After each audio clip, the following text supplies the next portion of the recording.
여러분 중에 제가 질문을 이렇게 한번 드려볼게요.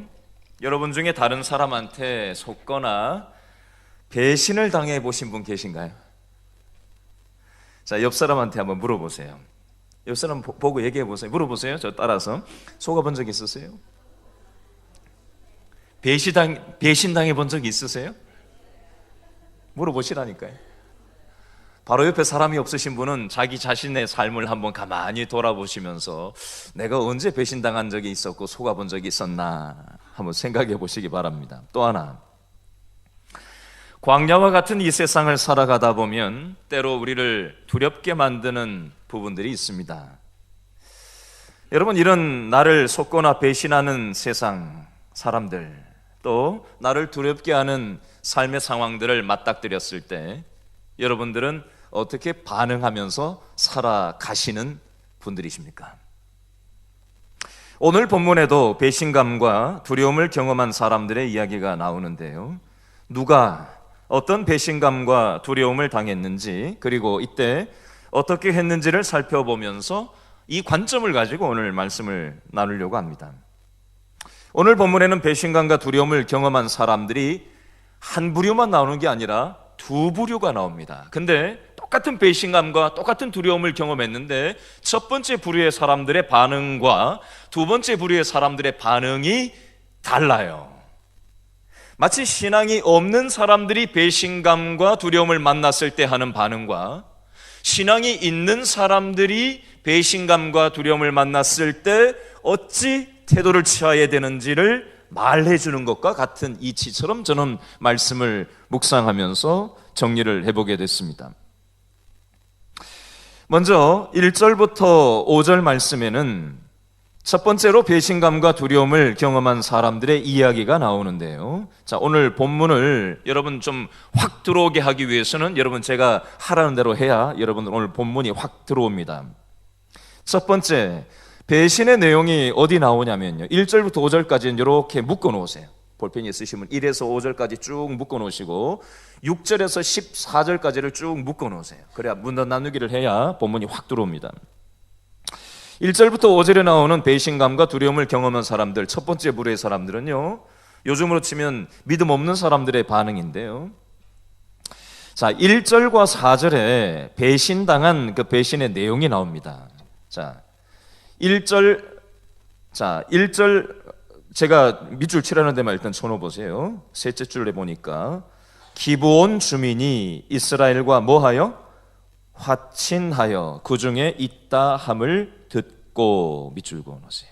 두 번째, 4절에 보니까 기브온이 여호수아와 이스라엘 자손과 더불어 화친하였음이니라 밑줄 그어놓으세요. 이게 배신의 내용이에요. 이게 무슨 배신의 내용인가?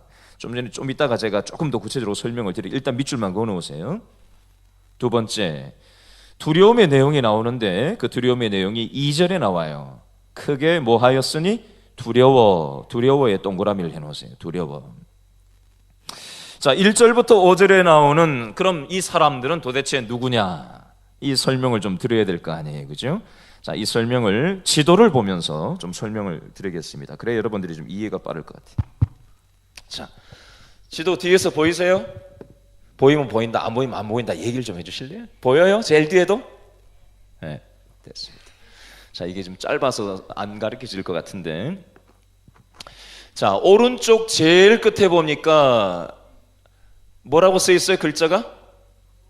제일 끝에 위에 길갈 조그만하게 돼 있죠. 그 쪽쫄쫄쫄 흐르는 게 그게 요단강이에요. 요단강.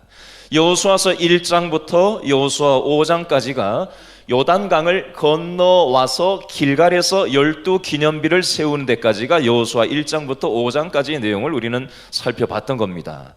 그리고 길갈에다가 12기념비를, 하나님이 우리를 범람하는 요단강을 건너게 하셨다라는 것을 12기념비를 세웠던 것까지 기념비가 있는 곳이 길갈 지역이고요. 그 다음에 여호수아서 6장 말씀에 우리는 어느 성하고 전투하는 걸 봤죠? 여리고성 전투, 바로 옆에 여리고가 있죠, 그죠? 밑에 여리고가 있고요. 그 다음에 아이성은 약간 위에 있어요. 지도에는 안 나오는데 위에 있는데, 아이성 전투가 하나님 기도 안 해보고 결정 잘못해가지고 졌던 게 여호수아 6, 7장 말씀이었고, 그 다음에 회개하고 다시 믿음의 전쟁을 해서 아이성을 이겼던 게 8장 말씀에 나왔고, 그 다음에 지난주 본문이 여호수아 9장 말씀인데, 그 내용이 여기 가운데 보면 빨간 거하고 파란 거 사이에 만나는데 뭐라고 보여요? 기브온이라고 있죠. 오늘 본문이 기브온이라는 지역을 중심으로 해서 이루어지는데, 이 기브온 사람들이 길갈부터 기브온까지는 불과 한 30km에서, 성경학자에 따라 다 다른데 어떤 사람은 30km다, 어떤 사람은 35km다, 어떤 사람은 40km다. 거리를 약간 다르게 얘기하는데 대략 30km에서 40km 정도 길갈에서 기브온까지 거리가 되겠습니다. 그러니까 불과 먼 위치가 아니란 말이에요. 그런데 이 사람들이 지난주 본문에서 우리가 말씀 나눴던 것처럼 마치 굉장히 멀리에서 자기들이 이스라엘 사람들을 만나러 온 것처럼 거짓으로 속여서 이스라엘 백성들하고 화친 조약을 맺었습니다. 서로 불가침, 전쟁을 우리 하면 안 된다, 우리는 동맹을 맺었다, 이런 불가침 조약을 맺는 장면까지를 우리는 지난주 여호수아 9장 말씀을 통해서 살펴봤습니다. 한마디로 얘기하면 속인 거예요. 누구를요? 기브온 사람들이 안 죽으려고. 왜요? 이스라엘 백성들이 홍해도 건넜지요. 광야 40년 동안 먹을 거 없는 데서 살아남았지요. 그리고 요단강 물 범람하는데 그 건너왔지요. 여리고 엄청난 성을 이겼다고 하지요. 아이성도 대단한데 거기를 또 이겼다고 하지요. 그 다음이 바로 기브온 우리 차례가 익은 거거든요. 그러니까 이 사람들이 이 밑에 있는 남부지역, 중부 남부지역의 가나안 지역 6부족 사람들이 기브온을 포함해서 9장 1절 말씀에 보면 함께 동맹을 해가지고 이 이스라엘을 치려고 군사작전회의를, 연합체를 구성해서 동맹을 해서 이기려고 했는데, 기브온만 쏙 빠져나와서 자기들만 살려고 이스라엘한테 투항하고 우리를 좀 잘 봐달라고 하면서 우리는 멀리서 온 사람들이지 가까운 데서 온 사람들이 아니라고 거짓말로 속여서 화친 조약을 맺어서 이스라엘과 불가침 조약을 맺어놓은 상태가 지난주까지 본문의 배경이 되겠습니다. 자, 한마디로 얘기하면 기브온은 이스라엘을 속인 거예요. 그렇죠? 속였어요. 자, 그렇게 하고 난 다음에 이제 지난주 본문이 끝나고 오늘 본문의 배경을 보면 어떻게 되느냐, 일단 한번 읽어보겠습니다. 다시 한번 여호수아서 10장 1절, 2절, 3절, 4절, 5절까지 묶어서 한번 다 같이 읽고 요 지도를 좀 설명을 할게요. 다 같이 시작. 그때에 누가? 여호수아가 아이를 빼앗아 진멸하되 여리고와 그 왕에게 행한 것 같이 아이와 그 왕에게 행한 것과 또 기브온 주민이 이스라엘과 화친하여 그 중에 있다함을 누가 들었어요? 예루살렘 왕 아도니 세덱이 듣고. 잠깐만요. 자, 기브온 바로 밑에 어느 지역이 써 있어요? 지도에? 예루살렘이라고 쓰여 있어요. 글자 보입니까? 기브온 바로 밑에 10km 남쪽에 예루살렘이라는 지역이 있어요. 여러분, 기브온이 이스라엘의 손에 넘어갔으면 바로 최고 가까운 예루살렘 성 아도니 세덱은 그 다음 차례는 난 거예요. 그러니까 이 사람이 어떻게 된 거예요? 2절에 다 같이 시작. 크게 두려워하였으니 이는 기브온은 왕도와 같은 큰 성읍이요 아이 성보다 크고 그 사람들은 다 강함이라. 예루살렘 왕 아도니 세덱이 누구를 불러 모으죠? 헤브론 왕, 여기 있어요. 헤브론 왕. 예루살렘에서부터 40km 남쪽에 있는 게 이 헤브론인데요. 이 왕을 사람을 보내가지고 이 사람한테 우리 함께 동맹을 맺어가지고 기브온 쳐야 된다라고 부르는 장면이 나오는 거고요. 헤브론 왕 호함과 또 두 번째 야르뭇 왕 비람. 야르뭇은 어디 있냐면 여기 있어요. 여기 야르뭇이거든요. 여기 한 24km, 예루살렘에서 24km 지점인데요. 저 왕한테도 소식을 보내가지고 같이 동맹을 맺자고 하고요. 또 세 번째 어느 왕? 라기스 왕 야비야. 라기스는 어디 있냐면 여기 있어요. 약간 지도가 잘렸는데 한 45km 정도 됩니다. 라기스. 그 다음에 다섯 번째 누가 또 나와요? 에글론 에글론 왕 드빌. 에글론은 여기 바로 밑에 있습니다. 라기스 바로 밑에 에글론이 있는데, 자, 라기스 왕한테 소식을 보내서 오라고 하고, 에글론 왕한테 오라고 하고, 헤브론 왕한테 오라고 하고, 야르뭇 왕한테 오라고 해서 예루살렘 왕과 이 5 왕이 연합체를 구성해서 우리를 배신한 저 기브온을 치자라고 하는 이 작전 회의를 하는 장면이 3절까지의 분위기가 되겠습니다. 자, 4절 5절 계속 읽어볼까요? 시작. 내게로 올라와 나를 도우라. 우리가 기브온을 치자. 왜요? 이는 기브온이 여호수아와 이스라엘 자손과 더불어 화친하였음이니라. 우리를 배신했지 않냐 하면서 얘기하는 거예요. 5절 시작. 아모리 족속의 5 왕들 곧 예루살렘 왕과 헤브론 왕과 야르뭇 왕과 라기스 왕과 에글론 왕이 함께 모여 자기들의 모든 군대를 거느리고 올라와 기브온에 대진하고 싸우니라. 기브온에 이 5 왕들이 모여가지고 포위를 하고 기브온성이 이제 풍전등화와 같은 그런 위험한 상황 가운데 노출된 상황이 되겠습니다. 자, 다시 한번 정리해 볼게요. 지도는 끝까지 계속 띄워놓으세요. 설교 끝날 때까지 계속 띄워놓으시고요. 자, 이 내용을 가지고 다시 한번 오늘 본문의 핵심을 좀 다시 한번 짚어보겠습니다. 원래는 6 가나안 중남부 지역의 6 부족인데 기브온까지 포함돼서 한 편이었어요.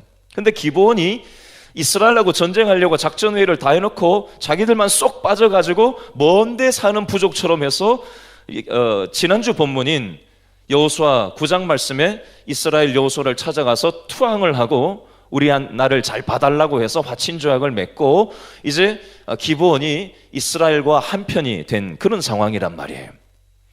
그러면 나머지 이 5 부족 입장에서는 배신감이 들지 않았겠어요? 기브온 저놈 우리를 배신했구나, 우리를 속였구나.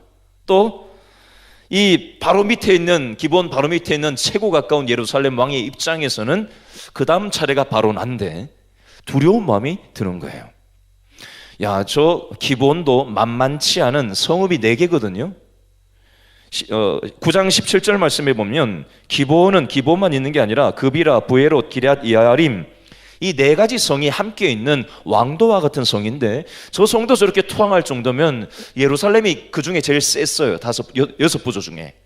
그럼에도 불구하고 자기 역시도 안 되겠다 싶은 생각이 들어서 나머지 4성의 왕들을 불러서 함께 동맹체를 이루어서 기브온을 먼저 우리를 속이고 배신한 기브온을 먼저 치고 본때를 보여주고 우리의 두려움을 사그러뜨리게 만들려고 하는 접근을 보이고 있습니다. 자, 여기까지 내용을 가지고 이렇게 한번 적용해서 생각을 해보겠습니다. 우리 1절 말씀, 자, 요거 올려주실래요?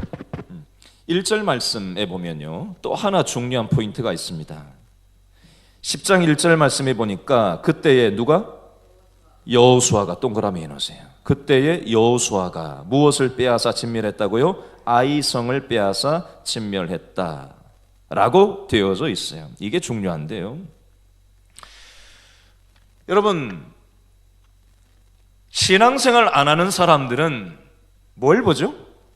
사람을 봅니다. 그리고 사람의 행동을 봅니다. 사람의 말을 봅니다. 들어요. 그리고 사람이 한 행동과 사람이 한 말과 사람이 나한테 어떻게 했느냐에 의해서 자신의 행동을 결정하고 움직입니다. 딱 그 내용이 여호수아 10장 1절, 2절, 3절, 4절, 5절 말씀의 내용입니다. 더 쉽게 얘기해 볼까요? 이 세상 대부분의 사람들의 행동의 동기는 다른 사람이 나한테 어떻게 했느냐에 달려 있습니다. 네가 나를 배신했어? 네가 나를 속였단 말이지? 네가 나를 공격한단 말이지? 그럼 나도 똑같이 너한테 대해주겠다. 이것이 세상 사람들의 행동의 동기가 되겠습니다. 하나님께서 아이성을 이기게 하셨고 하나님께서 여리고성을 이기게 하셨는데 믿지 않는 사람들은 하나님이 아이성 이기게 했다는 거 안 믿어요. 하나님이 여리고성 이기게 하셨다는 거 안 믿어요. 그러니까 이스라엘 백성의 지도자인 여호수아가 10장 1절에 여호수아가 아이성을 빼앗았다라고 얘기하는 게 하나님이 하셨다고 안 믿기 때문에 사람이 했다라고 얘기합니다. 그리고 기부온 사람들이 나를 속였고 우리를 배신했고 저 사람들이 우리를 두렵게 하고 있으니 저 사람들을 쳐야 되고, 그 중에서도 배신한 저 기부온 놈들을 먼저, 전략적인 요충지인 저 기부온을 먼저 선점을 해서 이스라엘과 우리가 전쟁을 하는데 우리가 우선권을 확보해야 된다라는 접근을 하고 있습니다. 여러분, 이건 우리가 이 세상을 살아가는 그냥 방식이에요. 이건 그냥 그런가 보다 하고 보면 됩니다. 자, 문제는 중요한 건 이제부터 나오는데요. 두 번째 부류의 사람들이 나옵니다. 이 사람들 역시도 두려움이 있었고, 두 번째, 배신을 당했습니다. 어떤 두려움이 있었고 어떤 배신을 당했는지 먼저 밑줄을 그어놓고 난 다음에 설명을 좀 해보겠습니다. 자, 첫 번째, 6절 말씀해 보니까 동그라미 해놓으세요. 누가 나오죠? 기브온 사람들이 나옵니다. 기브온 사람들이 이스라엘 백성들에게 어떻게 했죠? 지난주 본문 여호수아 9장에 보니까 가까운 데 40km 밖에 안 떨어져 있는 데 사는데 멀리에서 온 사람들처럼 속이고 가지가지로 속여가지고 이스라엘과 하친 조약을 맺었죠. 그죠? 이스라엘 백성들은 기브온 사람들한테 속임을 당했습니다. 두 번째, 8절 말씀 둘째 줄에 보니까 여호와께서 여호수아에게 이르시되 그들을 뭐하지 말라? 두려워하지 말라. 두려워의 동그라미를 하나 해놓으세요. 이스라엘 백성들은 그들, 8절에 나오는 그들이 누구예요? 1, 2, 3, 4, 5절에 나오는 가나안 중남부 지역의 5부족의 연합체가 이스라엘과 전쟁을 하려고 동맹을 맺어서 지금 쳐들어오는 것에 대해서 두려워하지 말라는 거예요. 여러분, 여기까지 한번 정리해 볼까요? 6절부터 14절 말씀까지에 나오는 사람들은 이스라엘 백성들인데, 더 쉽게 얘기하면 신앙생활을 하는 사람들이라고 한번 달리 얘기해 보겠습니다. 우리가 교회를 다니고 신앙생활을 해도, 신앙생활을 하고 교회를 다니면 배신을 안 당합니까? 속는 일이 안 생깁니까? 두려운 일이 이 세상에 안 생깁니까? 여러분, 배신당하고 속임을 당하는 거는 교회 다니지 않는 사람이나 교회 신앙생활을 하는 사람이나 다를 구분이 없어요. 교회 다녀도 신앙생활해도 속임을 당할 때도 있고 배신을 당할 때도 있어요. 그리고 건강 문제가 생기면, 가정에 문제가 생기면, 이 세상 살다가 먹고 살 게 걱정이 되면, IMF가 오면, IMF보다 더 험한 그런 이 시절을 우리가 살아가면 어째 믿는 사람이라고 두려움이 없겠어요? 그 얘기하는 거예요. 6절부터 14절, 예수 믿어도 교회 다녀도 두려움이 온다는 거예요. 속임을 당하는 일이 온단 말이에요. 그런 어려움 속에서 이스라엘 백성들은 어떻게 태도를 취했나? 1절에서 5절에 나오는 이 믿지 않는 사람들과는 다르게 이 믿는 사람들은 어떻게 다르게 반응을 했는지를 오늘 좀 보려고 합니다. 자, 이걸 보기 전에 좀 약간 다른 측면이긴 한데 좀 다른 교훈을 한 가지만 좀 먼저 보려고 하는데요. 자, 6절 말씀을 먼저 한번 읽어볼까요? 6절 말씀 다 같이 시작. 누가? 기브온 사람들이 어디에? 길갈 진영에 사람을 보내어 누구에게? 여호수아에게 전하되 당신의 종들 돕기를 더디게 하지 마시고 속히 우리에게 올라와 우리를 구하소서. 산지에 거주하는 아모리 사람의 왕들이 다 모여 우리를 치나이다 하매. 아멘. 여러분, 6절에 나오는 이 기브온 사람들은 어떤 사람들이죠? 지난주 본문 여호수아 9장에 보니까 이스라엘의 지도자 여호수아와 이스라엘 백성들을 속인 사람들이에요.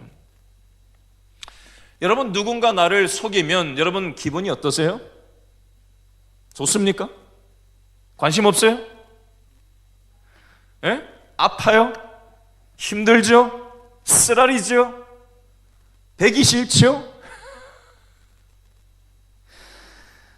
여러분, 기브온 사람들이 이스라엘 백성들을, 여호수아를 속였을 때 이스라엘 백성들과 여호수아도 배기 싫었을 거예요.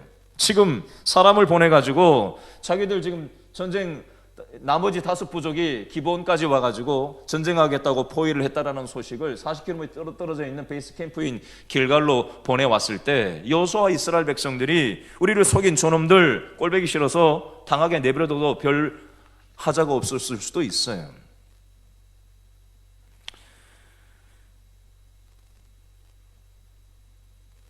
여러분, 이틀 전에 우리 금요 영성 집회 때 찬양 시간을 하는데 우리 이건덕 집사님이 했던 얘기가 제가 말씀 준비하는데 생각이 났어요. 우리는 교회를 다니고 신앙생활을 해도 우리는 사람이다 보니 때로 하기 싫은 일이 있고 보기 싫은 사람이 있습니다. 뭐 꼭 그렇게 얘기한 건 아니에요. 제가 제 말로 약간 바꾼 거예요.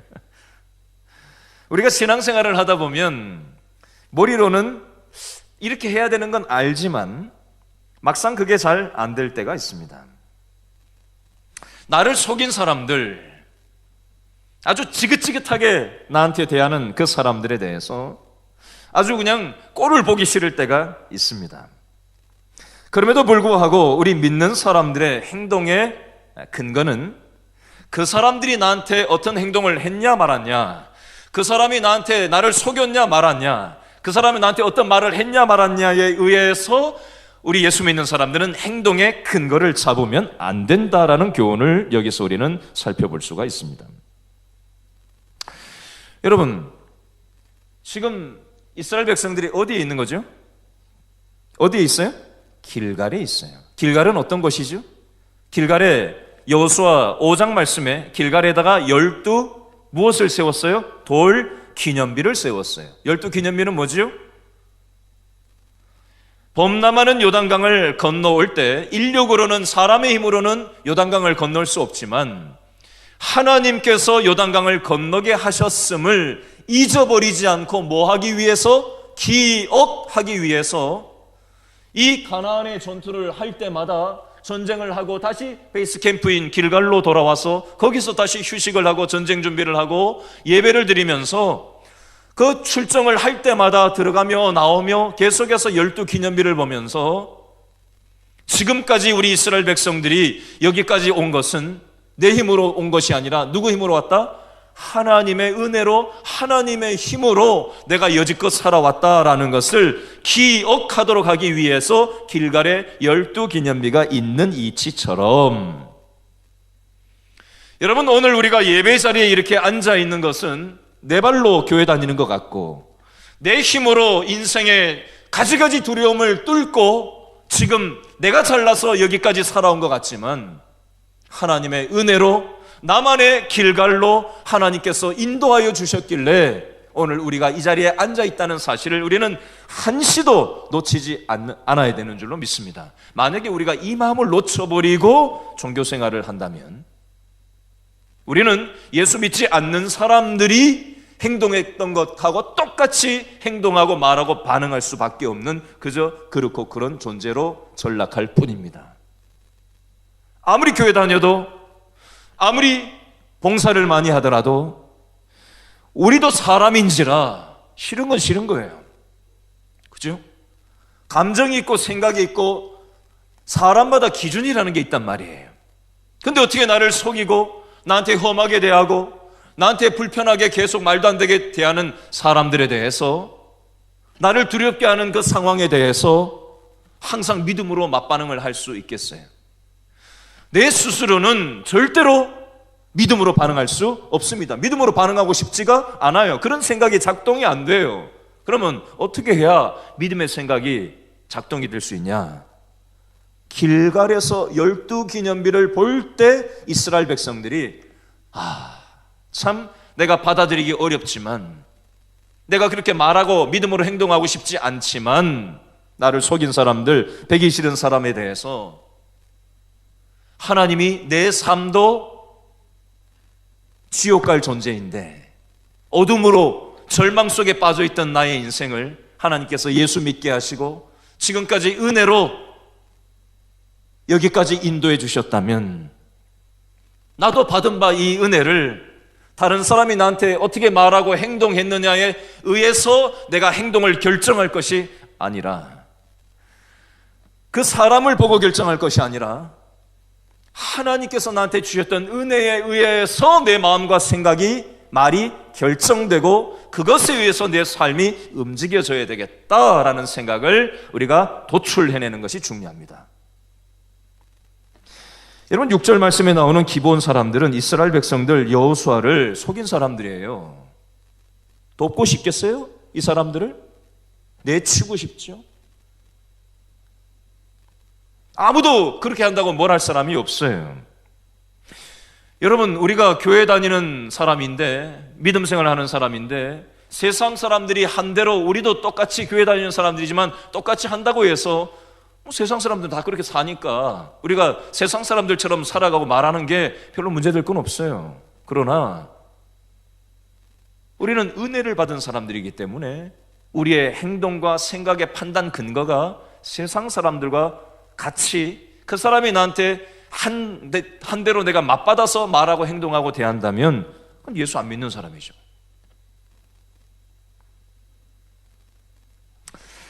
배신을 당한 이 이스라엘 백성들과 여호수아는 자신의 행동의 근거를 다른 사람이 나를 속였냐 말았냐에 의해서 행동의 근거로 삼지 않았다는 겁니다. 지난주 우리 금요 영성 집회 때 우리 이건덕 집사님이 이런 나눔을 살짝 해주면서 이런 찬양을 인도를 했었어요. 나의 힘으로 당신을 사랑할 수 없네. 나의 가진 모든 것으로 당신을 축복할 순 없지만 주님이 주신 크고도 놀라우신 그 사랑으로 당신을 사랑합니다.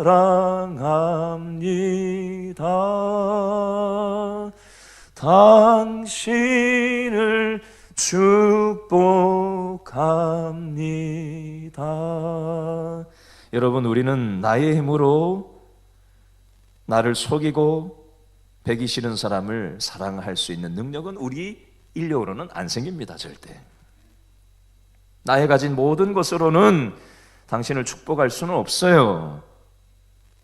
주님이 주신 크도 놀라우신 그 완전하신 십자가에서 죽기까지 사랑하시고 그 십자가의 완전한 사랑으로 나를 찾아와 주신 그 길갈의 은혜가 기억될 때라야만이 우리의 행동의 근거가 되기 싫은 그 사람을 품어낼 수 있는 하나님의 완전한 사랑에 우리가 붙어 있을 때, 예배가 살아 있을 때, 하나님의 은혜에 우리가 노출되어 있을 때 우리는 나를 속이고 나한테 험하게 대하고 배기 싫은 사람까지도 품어낼 수 있는 은혜가 바로 거기에서부터 나올 수 있게 되는 줄로 믿으실 수 있기를 바랍니다. 이스라엘 백성들은, 여호수아는 속인 사람들에 대해서 이렇게 믿지 않는 사람들과 다른 반응을 하는 모습이 7절 말씀에 나와요. 7절 다 같이 읽어볼까요? 시작. 여호수아가 모든 군사와 용사와 더불어 길갈에서 어디로 올라갔지요? 기브온으로 올라가니라. 기브온은 산지예요. 한 800m, 해발 한 800m가 되거든요. 이 기브온을 중심으로 해서 베들레헴, 헤브론, 여기는 산지 지형이에요. 그리고 약간 왼쪽 저쪽 끝으로 안 보이는데 저쪽 가면 지중해 바다가 나오고요. 그 가기 전엔 평지가 나오고 해안 평야가 나오는데 여기는 좀 높은 고지예요. 800m 정도. 그래서 길갈에서 올라간다. 색깔이 다르죠. 약간 짙게 돼 있죠. 산지라서 저렇게 짙게 돼 있어요. 그래서 올라간다는 표현이 그런 의미가 되어 있어요. 여러분, 여기 또 하나 교훈을 우리가 잠깐 짚고 넘어갔으면 좋겠는데, 여호수아라는 이 이름에는 히브리 말로 그 의미가 있는데, 어떤 의미가 있냐면 예수님의 그 예수와 할 때 그 예수님의 그 말의 그 뿌리 되는 의미와 여호수아의 여호수아, 예수님을 예수와 이렇게 부르기도 하거든요.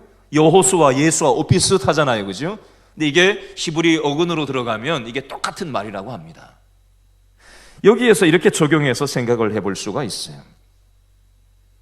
현재 6절에 나오는 이 기브온 사람들은 이스라엘 백성 그리고 지도자인 여호수아를 속인 사람들이기는 해요. 그러나 이 사람들이 지금 중남부 지역에 있는 5부족이 기브온을 포위를 해서 공격을 하려고 하는 이 인생의 절대절명의 위기 상황 속에서 사람을 보내서 길갈에 있던 여호수아와 이스라엘 백성들에게 당신들 우리한테 협정을 맺었으니 우리를 좀 도와달라고 사람을 보냈을 때, 이때 이렇게 한번 적용해서 생각해 볼 수 있어요. 인생의 위기를 만났을 때 이 기브온 사람들은 여호수아한테 구원을 요청합니다. 달리 얘기하면 여호수아와 같은 어근인 예수님께, 하나님께 구원을 요청하는 거예요. 다른 말로 얘기해 볼까요? 저와 여러분도 속고만 산 게 아니라 우리 역시도 누군가를 속인 적이 있지 않습니까? 그죠? 우리는 속은 적이 있냐고 물어보면 나는 항상 속기만 하고 속인 적은 없는 것처럼 그냥 나는 떳떳한 것처럼 우리가 태도를 취하는데, 가만히 생각해 보세요. 누군가를 속인 적은 없는지. 있다니까요. 우리도 이런 기본 사람들처럼 속고 속이면서 살아가는 사람들이지만, 인생의 위기를 만났을 때 이 사람들이 여호수아한테 구원을 요청했던 것처럼 저와 여러분도 인생의 위기를 만났을 때 누구에게 도움을 요청해야 돼요? 바로 예수님께, 하나님께 도와달라고 요청을 하실 수 있기를 바랍니다. 주의 이름을 부르면 구원을 얻게 되는 줄로 믿으실 수 있기를 바랍니다. 여호수아가 지금 온 군대를 몰고 와서 도와주려고 기브온에 오는 장면이 나오고 있어요. 그 다음에 8절 말씀 읽어볼까요? 자, 밑줄부터 그어놓고 갈게요. 자, 8절 말씀에 밑줄 동그라미 해놓으세요. 여호와께서, 10절 말씀에 여호와께서, 11절 둘째 줄 끝에 여호와께서, 12절 첫째 줄에 여호와께서, 14절 셋째 줄 끝에 보니까 여호와께서 이스라엘 위에 싸우셨다. 자, 반복적으로 5번이나 반복해서 여호와께서 싸우셨다, 여호와께서 하셨다, 하나님이 하셨다라는 말이 반복적으로 기록되어 나오고 있습니다. 이 큰 그림을 가지고 자 8절 말씀을 먼저 읽어보겠습니다. 시작. 언제? 그때에 누가? 여호와께서 누구에게? 여호수아에게 이르시되 뭐라고 말씀하시죠? 그들을 두려워하지 말라. 내가 그들을 내 손에 넘겨 주었으니 그들 중에서 한 사람도 너를 당할 자 없으리라 하신지라. 아멘. 7절에 여호수아가 기브온으로 모든 군사와 용사를 더불어서 길갈에서 40km 떨어져 있는 기브온으로 움직여 갈 때 그 과정 중에 그때에 하나님이 여호수아에게, 두려워하는 여호수아에게 두려워하지 말라, 이미 끝난 게임이다 말씀하시면서 말씀으로 믿음을 집어넣어 주시고 믿음의 격려를 주시고 믿음의 확신을 주시는 장면이 나오는데, 여기만 나오는 게 아니라 여호수아 1장에도 보니까 유명한 말씀이 나오잖아요. 여호수아 1장 6절 강하고 담대하라. 너는 내가 그들의 조상에게 맹세하여 그들에게 주리라 한 땅을 이 백성에게 차지하게 하리라. 7절 오직 강하고 극히 담대하라. 9절 강하고 담대하라. 두려워하지 말며 놀라지 말라. 내가 어디로 가든지 내 하나님 여호와가 너와 함께 하느니라 하시니라. 두려워하고 있던 이 여호수아와 이스라엘 백성들에게 하나님께서는 말씀을 주시고 격려를 하시고 내가 너와 함께하고 있으니 두려워하지 말라, 이미 끝난 싸움이다 말씀하시는 장면이 나오고 있습니다. 여러분, 여호수아서에서 가장 큰 주제가 뭐냐면요, 이 고대 근동 아시아 지역에서는 이 전쟁 보고에 있어서 왕의 능력을 자랑하는데 초점을 뒀어요. 어느 왕이 어느 전쟁을 이겼냐, 이게 고대 사회에서의 관심이었습니다. 전쟁에서의.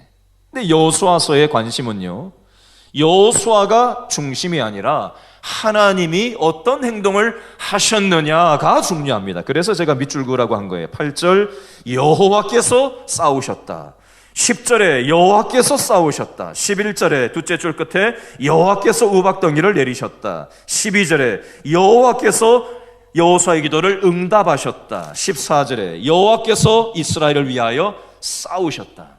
여호수아가 중심이 아니에요.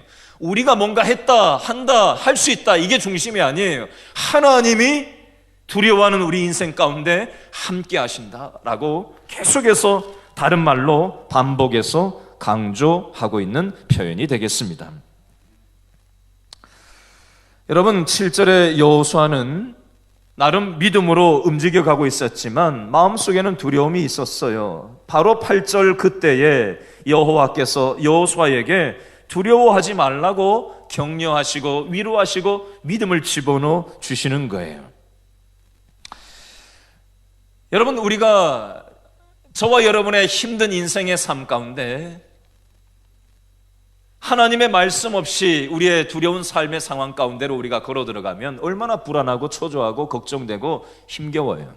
그러나 하나님의 말씀이 그런 우리의 삶 가운데 떨어지면, 하나님이 나와 함께 하신다는 그 믿음이 들어차면, 그러면 힘이 생기고, 힘이 불끈 생기고, 믿음의 자신감이 생기고, 용기가 생겨서 그 두려움보다 더 크신 하나님께서 나와 함께 하시니 그 어떤 게 나를 집어삼킬 수 있겠냐 하면서 믿음으로 돌파할 수 있는 힘이 생기는 겁니다. 그렇게 하고 난 다음에 9절 말씀에 여호수아가 길갈에서 한 30에서 40km 되는 지점까지 밤새도록 군사들을 이끌고 완전 행군을 하고 완전 군장을 하고 그 무게를 짊어지고 식량을 짊어지고 이 밤새 30-40km를 야간 행군을 해서 갑자기 야간 새벽에 기습 공격을 9절에 보니까 갑자기 이 5 부족에게 들이닥쳤다라고 되어져 있습니다. 자, 10절 말씀해 보니까 누가? 여호와께서 그들을 이스라엘 앞에서 패하게 하셨다. 그래서 지도에 보시면 저 빨간데, 기브온에서 빨간데 보이죠? 화살표가 길갈에서 기브온까지 와서 기브온에서 기습 공격이 감행되고 기브온에서부터 약간 북서쪽으로 화살표가 빨간 게 이동합니다. 위쪽, 더 북쪽으로 높이 올라갔다가 그리고 밑으로 약간 낮은 지역으로 해서 아얄론 골짜기 11절, 12절에 나오는 아얄론 골짜기로 해서 이렇게 내려가는 장면이 나와요. 그런데 여러분, 이 배경을 좀 이해를 하셔야 되는데요. 이스라엘 백성들이 기습 공격을 했기 때문에 지금 이기고 지금 몰아세우고 붙이고 있는데, 지금 해가 져버리면은 어떤 일이 생기냐면 이 사람들이 자기 살던 대로 다 돌아가서 성 안에 들어가 버리면, 그리고 자기 지형을 익숙하게 알고 있던 사람들이기 때문에 이 공격을 하는 게 어려워집니다.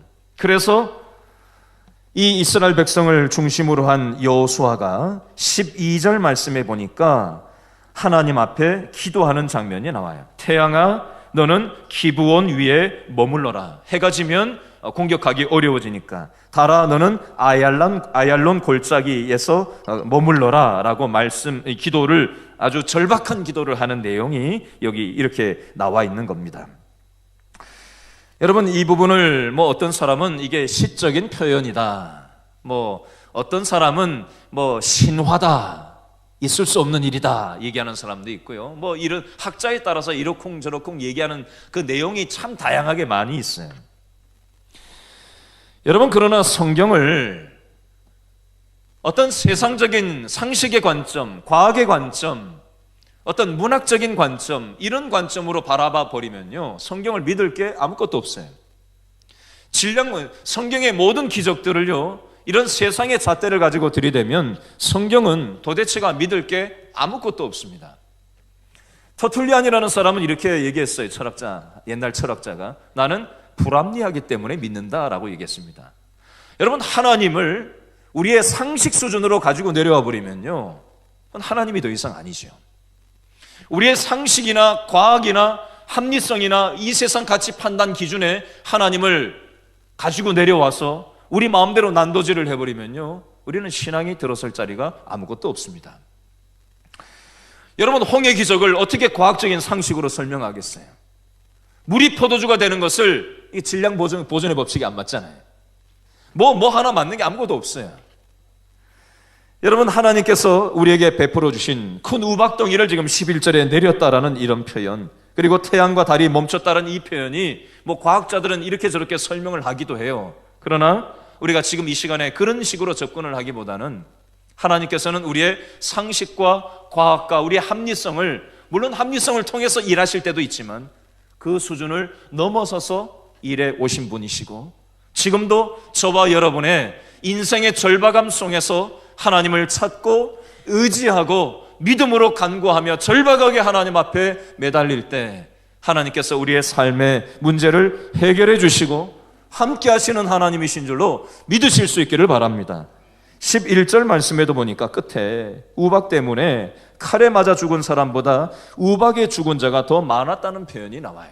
이걸 다른 말로 얘기하면 내 힘으로 전쟁을 치른 것보다 하나님이 전쟁 치르신 것이 비교도 안 되게 더 힘이 있다, 능력이 있다라는 것을 얘기하는 거예요. 여러분, 우리가 이 땅을 살아가면서 수많은 두려움의 삶의 요소가 끊임없이 모양을 바꿔치기 하면서 우리를 집어삼킬 듯이 딸려듭니다. 그래서 우리는 나름 나의 말과 나의 행복, 나의 기준을 가지고 나름 최선을 다해보지만 나의 최선은 참 보잘것이 없어요. 내가 한 것보다, 나의 최선보다 하나님이 싸워주시면 내가 한 것보다 훨씬 더 능력 있게 하나님 우리의 인생의 문제를 해결해 주시는 하나님이신 줄로 믿고 믿음으로 하나님을 찾고 믿음으로 하나님 앞에 붙어있는 저와 여러분 다 되실 수 있기를 바랍니다. 기도하겠습니다.